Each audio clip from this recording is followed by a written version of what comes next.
বহনের চাপ থাকলেও তেমন ভোগান্তি পোহাতে হচ্ছে না। এ বিষয়ে আর বিস্তারিত জানাতে যুক্ত আছেন সহকর্মী আসাদ জামান। আসাদ, কেমন দেখছেন পাটুরিয়া ঘাটের পরিস্থিতি? কোনো ধরনের ভোগান্তি রয়েছে কিনা? উজ্জ্বল, আমি এখন রয়েছি পাটুরিয়ার ৪ নাম্বার ফেরিঘাট এলাকায়। গত কয়েকদিনের তুলনায় কিন্তু আমরা দেখেছি যে ঢাকা-রিচা মহাসড়ক বেশ যানবাহনের চাপ কিন্তু বেড়েছে।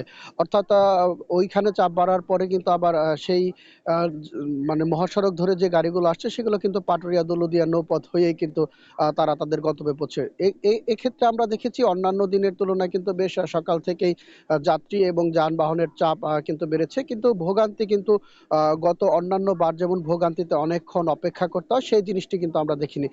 তবে অ্যাপ্রোচ সড়কগুলো একটু খাড়া হওয়ার কারণে আমরা দেখেছি যে যে ফেরি থেকে গাড়ি লোড আনলোডের ক্ষেত্রে বেশ বেগ পোহাতে হচ্ছে।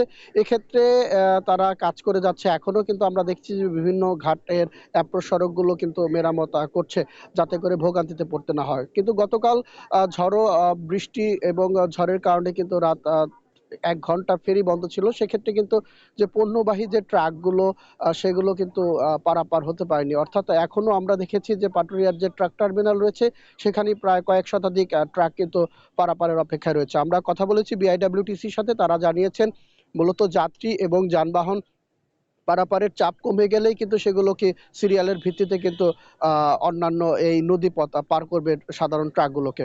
আমরা দেখেছি যে অন্যান্য দিনের তুলনায় যে যাত্রী সেক্ষেত্রে কিন্তু আমরা দেখেছি লঞ্চঘাটেও কিন্তু বেশ যাত্রীর চাপ রয়েছে। অর্থাৎ আমার পেছনের পরেই কিন্তু রয়েছে যে লঞ্চঘাট, সেদিকে কিন্তু বেশ চাপ রয়েছে বলে আমরা দেখতে পেয়েছি। তো উজ্জ্বল, এই ছিল পাটুরিয়া ঘাট থেকে সবশেষ সংবাদ।